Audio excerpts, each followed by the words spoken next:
جب آدمی ایک گناہ کرتا ہے یا اللہ کی نافرمانی کرتا ہے یا دنیا پرستی کا کوئی عمل کرتا ہے یا کوئی ناپسندیدہ فعل کرتا ہے تو یاد رکھ لیں، جب آدمی کوئی ڈیڈ اور کوئی ایکشن جب پرفارم کرتا ہے تو اسٹریٹ اوے فعل وجود میں نہیں آتا۔ ایسا نہیں ہوتا کہ اسٹریٹ اوے یہ ایک ایکٹ ہے which appeared in your life، اس کے پیچھے ایک سٹوری ہوتی ہے، سٹیپس ہوتے ہیں۔ جب آپ کوئی کام کرتے ہیں، you perform any act، so behind that act there are 10 stages جس سے وہ فعل، وہ ایکشن گزر کے آتا ہے، through those 10 stages گزر کے آتا ہے۔ سب سے پہلا الخاطر کہتے ہیں اس کو، کیا؟ خاطر۔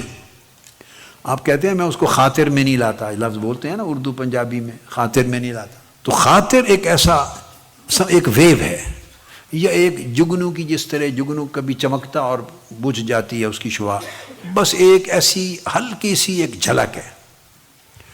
آپ کوئی چیز دیکھتے ہیں، کوئی خواہش کرتے ہیں، کسی پہ نگاہ ڈالتے ہیں، کسی کا شوق کرتے ہیں، اور لوگوں کو کوئی معاملہ دیکھتے ہیں، کوئی طلب پیدا ہوتی ہے، کوئی میٹر دنیا میں رہتے ہوئے، تو ایک خیال ہوتا ہے جو گزرتا ہے آپ کے دل سے۔ آپ بات کو سمجھ گئے؟ جسٹ ایک ویو کی طرح یا ویو سے بھی کم، ایک ہلکی سی کرن کی طرح ایک خیال ہوتا ہے جو گزر جاتا ہے جسٹ ونس۔ اور اسی سے عربی اور اردو میں خطرہ کا لفظ بھی ہے۔ خطرہ ایک فیئر ہوتا ہے نا، اور وہ فیئر ابھی کوئی اس کی ایگزسٹنس نہیں ہے، ابھی بس ایک خوف سا ہے، ایک خوف کا ایک ہلکا سا ایک موہوم سا خیال ہے جس کو آپ خطرہ کہتے ہیں کہ مجھے خطرہ محسوس ہو رہا ہے۔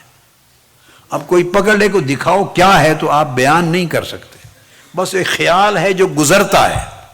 خطرہ بھی اسی سے بنا ہے، اس کا علاج نہیں کرتے ہم، کبھی نوٹس نہیں لیتے۔ یہ جو خیال گزرا ہم ایسے جھٹک دیتے ہیں، کبھی نوٹس نہیں لیتے اس کا کہ یہ کیوں گزرا، اس نے آپ کا دل و دماغ کیوں چنا۔ کوئی کمزوری تو اس نے پائی نا، کوئی جگہ انٹر ہونے کی تو پائی نا۔ اگر مکمل طور پہ بند ہوتا اور محفوظ ہوتا تو وہ گزر نہ سکتا۔ تو کچھ چیز اس کو کھلی ملی ہے، اس مرحلے پر علاج ہونا چاہیے تھا۔ یہ جو ڈاکٹرز بولتے ہیں کہ ٹریٹمنٹ سے یا میڈیسن بہتر ہے کیئر، واٹ ڈو یو سے؟ Prevention is better than cure. جب پریونٹ نہیں کیا تو خاطر سمجھتا ہے، یعنی وہ جو گزرا وہ سمجھتا ہے کہ اس کا مطلب ہے ادھر میرا دوبارہ بھی آنے کا سکوپ ہے۔ بندہ اتنا ویجیلنٹ نہیں ہے، اتنا ویجیلنٹ۔ یہ بیٹے آپ کے لیے بڑی ڈائریکٹ ہر ایک کے لیے زندگی کے لیے موضوع ہے۔ تو اس کے بعد اگلا مرحلہ حدیث النفس، چونکہ نہیں روکا تو پھر وہ جب گزرتا ہے تو کوئی بندہ گزر جائے، کیچڑ ہو، گیلی زمین ہو، گزر جائے، وہ تو چلا گیا، تو پاؤں کے نشان چھوڑ جاتا ہے یا نہیں؟ اور اب گیلی زمین کو بھی چھوڑ دیں، چور آ جائے اور آپ کے گھر تالا کھولے، چکر لگائے، تو لوگ فنگر پرنٹس دیکھتے ہیں کہ نہیں؟ تو اب تو دنیا بڑی ایڈوانس ہو گئی نا، تو فنگر پرنٹس کیا ہیں؟ وہ آج کے گزر گیا مگر پرنٹس چھوڑ گیا۔ تو پرنٹس کو دیکھ کر لوگ پھر آگے چور تک پہنچتے ہیں۔ تو جو نفس ہے انسان کا، وہ جو گزر گیا تھا خیال، تو کبھی کبھی اس کا خیال کرتا ہے۔ وہ جو ایک بار آیا تھا گزر گیا، کسی گناہ کا خیال، کسی خرابی کا خیال، اور اس کے اندر کوئی چھپی ہوئی رغبت ہوگی، کوئی چھپی ہوئی لذت ہوگی، کوئی چھپی ہوئی شہوت ہوگی، کوئی چھپی ہوئی چیز ہوگی، اٹریکٹ کرنے والی اٹریکشن ہوگی، وہ گزر گیا، پرنٹ چھوڑ گیا۔ وہ جو پرنٹ ہے، جو نفس ہے، وہ اس پرنٹ کا خیال کرتا ہے، اس کو بار بار دیکھتا ہے۔ وہ جو چیز میموریز میں پرنٹ چھوڑ جاتا ہے، اس کو حدیث النفس کہتے ہیں کہ نفس میں اس کا پھر خیال آتا ہے، اس خیال کا خیال آتا ہے۔ اور اگر یہ عمل چلتا رہے تو وہ پھر دوبارہ آتا ہے، وہ خیال پھر وہ دیکھتا ہے پریونٹ نہیں ہوا، کھڑکی بند نہیں کی، دروازہ بند نہیں کیا، تو پھر گزر کے دیکھ لوں، ایک آدھ پھار پھر گزرتا ہے، اس لیے کہ پہلے تو نفس انوالو بھی نہیں تھا، اب تو نفس اس کو ہلکا ہلکا خیال بھی کرتا ہے اس کا، تو وہ پھر تیسری بار پھر گزرتا ہے، پھر گزرتا ہے، اور جب گزرتا ہے تو اب اس کا خیال بن جاتا ہے۔ پہلے گزر گیا تھا، پھر اس گزرے ہوئے کا خیال آیا تھا، اب اٹ سیلف آپ کے ذہن میں، من میں، دل میں خیال بن گیا ہے۔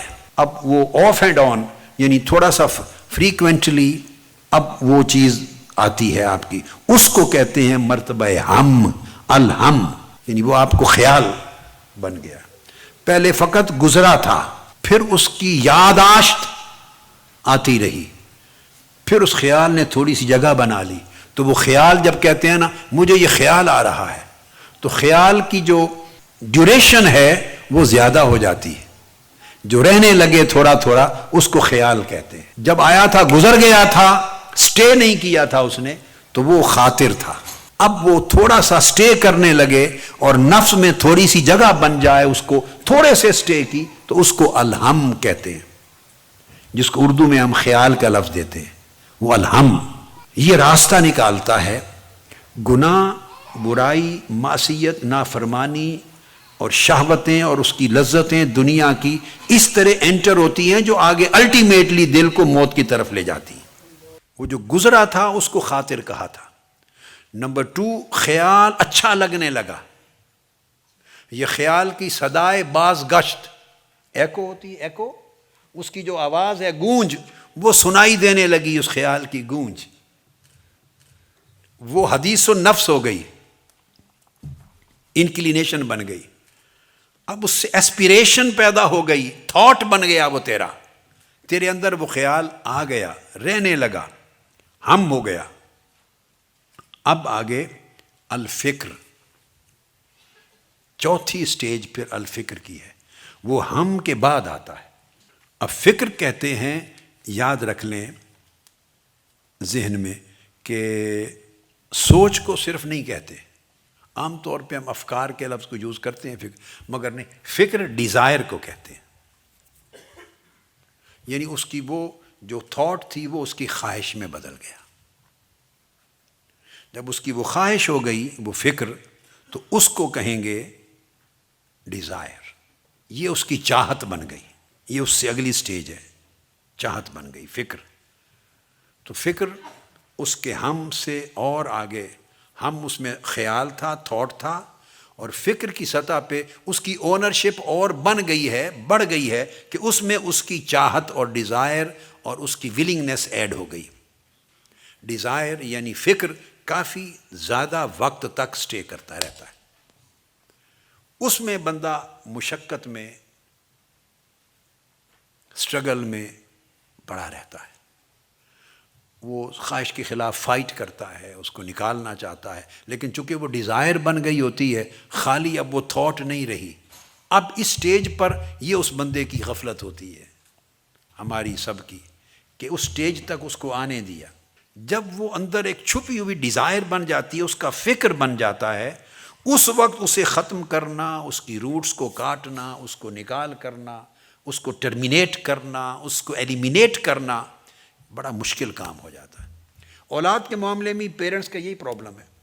جس سٹیج پر انہیں خاص ماڈل میں ڈالنا چاہیے، جس سٹیج پہ انہیں تربیت کرنی چاہیے، جس سٹیج پہ انہیں جائز ناجائز کا فرق سکھانا چاہیے، اور تربیت سے ان کی پرورش، صحیح نیک پرورش سے انہیں ایک رخ پر لگانا چاہیے، وہ سٹیج ہم گزار دیتے ہیں صرف لاڈ اور پیار میں اور بے پرواہی میں. حقوق اور فرائض میں توازن نہیں کرتے. جب وہ سٹیج گزر جاتی ہے، یہ بالکل آپ کو مثال بڑی آسانی سے سمجھ میں آ جائے گی. وہی بچے بچیاں جب اس سٹیج سے گزر کے وہ 11-12 سال کی ایج تک جب پہنچتے ہیں تو پھر بڑا ڈیفیکلٹ ہو جاتا ہے، ان کی عادات بن جاتی ہیں. وہ اب آپ ان کو روکتے ہیں تو وہ ناپسند کرتے ہیں، ریئیکٹ کرتے ہیں. بچے they start understanding, they understand کرتے ہیں، اور پھر ان کی ڈیزائر ڈیولپ ہو جاتی ہے، میں نے یہ کرنا ہے. اس سے پہلے ایک سٹیج تھی جب ڈیزائر ڈیولپ نہیں ہوئی تھی، تھاٹ تھی. ماں روک لیتی ہے، باپ روک لیتا ہے اس کو، بھئی یہ غلط تھاٹ ہے. وہ ریسیپٹیو زیادہ تھے، اس وقت جو ٹائم تھا وہ گزر جاتا ہے، پرواہ نہیں کرتے. اس لیے آپ کو پتہ نہیں یہ باتیں یاد ہیں یا نہیں، مگر آپ کے والدین کو یاد ہوں گی، اور جو سینئرز بیٹھے ہیں ان کو تو خوب یاد ہوگی کہ میں ہمیشہ 80s کے وقت میں کہتا تھا، 90s کے زمانے میں کہتا تھا کہ بچے جب انگلیاں پکڑ کے چلنے والے ہیں اس وقت انہیں لایا کرو یہاں. یاد ہے؟